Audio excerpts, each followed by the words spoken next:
നമസ്കാരം. National broadcasting news ഇന്ത്യയിലേക്ക് സ്വാഗതം. ശബരിമല സ്വർണ്ണക്കൊള്ളയിൽ നിർണായക നീക്കവുമായി പ്രത്യേക അന്വേഷണ സംഘം. അറസ്റ്റിലായ ഉണ്ണികൃഷ്ണൻ പോറ്റിയെയും മുരാരി ബാബുവിനെയും തിരുവനന്തപുരം ഈഞ്ചക്കലിലെ ക്രൈംബ്രാഞ്ച് ഓഫീസിൽ ഒന്നിച്ചിരുത്തി ചോദ്യം ചെയ്യും. ADGP H വെങ്കടേഷിന്റെ സാന്നിധ്യത്തിലാണ് ചോദ്യം ചെയ്യുക. മുരാരി ബാബുവിനെ ഇന്ന് തന്നെ റാന്നി കോടതിയിൽ ഹാജരാക്കി കസ്റ്റഡിയിൽ വാങ്ങാനാണ് അന്വേഷണ സംഘത്തിന്റെ നീക്കം.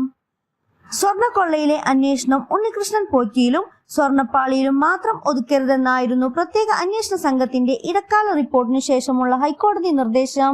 തുടർന്നാണ് ഉദ്യോഗസ്ഥ ഗൂഢാലോചനയിലേക്ക് അന്വേഷണം വ്യാപിപ്പിച്ചതും മുരാരി ബാബുവിന്റെ അറസ്റ്റും.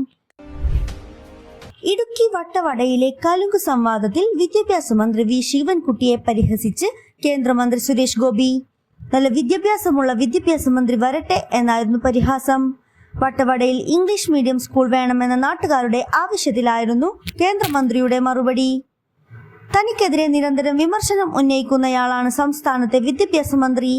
അവരിൽ നിന്ന് ഇതൊന്നും പ്രതീക്ഷിക്കേണ്ടെന്നും അവരൊക്കെ മാറട്ടെ, എന്നിട്ട് നമുക്ക് ആലോചിക്കാം എന്നുമായിരുന്നു സുരേഷ് ഗോപി പറഞ്ഞത്. ഒക്ടോബറിലെ സാമൂഹ്യ സുരക്ഷാ ക്ഷേമനിധി പെൻഷനുകൾ 27-ന് വിതരണം തുടങ്ങും.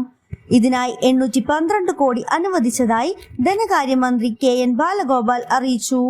62 ലക്ഷത്തോളം പേർക്കാണ് 1600 രൂപ വീതം ലഭിക്കുന്നത്. 26.62 ലക്ഷം പേരുടെ ബാങ്ക് അക്കൗണ്ടിൽ തുക എത്തും. മറ്റുള്ളവർക്ക് സഹകരണ ബാങ്കുകൾ വഴി വീട്ടിലെത്തി പെൻഷൻ കൈമാറും. പേരാമ്പ്രയിൽ നടന്ന ആക്രമണം ശബരിമല വിഷയത്തിൽ നിന്ന് വഴിതിരിച്ചുവിടാനായി നടത്തിയതാണെന്ന് ഷാഫി പറമ്പിൽ MP. പോലീസിന്റെ ആസൂത്രിത ശ്രമമായിരുന്നു ആക്രമണം.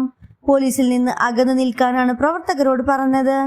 എന്നാൽ ഞാൻ അവിടെ എത്തിയപ്പോഴാണ് പ്രശ്നം ഉണ്ടായത് എന്ന് പ്രചരിപ്പിക്കാനാണ് മറ്റുള്ളവർ ശ്രമിച്ചത്. AI ടൂൾ ഉപയോഗിച്ച് പ്രതിയെ കണ്ടെത്തുമെന്നായിരുന്നു പറഞ്ഞത്. പിന്നീട് എന്തുപറ്റി? സർക്കാരിന്റെ AI ടൂൾ അടിച്ചുപോയോ? പേരാമ്പ്രയിൽ നടന്ന ആക്രമണം ശബരിമല വിഷയത്തിൽ നിന്ന് വഴിതിരിച്ചുവിടാനായി നടത്തിയതാണെന്ന് ഷാഫി പറമ്പിൽ MP. സംസ്ഥാന സിനിമ അവാർഡുകൾ ഈ മാസം 31-ന് പ്രഖ്യാപിക്കും. 36 സിനിമകളാണ് അവസാന ഘട്ടത്തിൽ എത്തി നിൽക്കുന്നത്. പ്രാഥമിക ജൂറിയുടെ പരിഗണനയിൽ വന്ന 36 സിനിമകളുടെ അവസാനഘട്ട സ്ക്രീനിംഗ് ആണ് ഇപ്പോൾ അവസാനിച്ചിരിക്കുന്നത്. നടൻ പ്രകാശ് രാജിന്റെ നേതൃത്വത്തിലുള്ള 7-അംഗ ജൂറി കമ്മിറ്റിയാണ് അവസാനഘട്ട സ്ക്രീനിംഗിൽ സിനിമകൾ വിലയിരുത്തുന്നത്. കൂടുതൽ അപ്ഡേറ്റ്സിനായി കാത്തിരിക്കുക. National broadcasting news India. നന്ദി.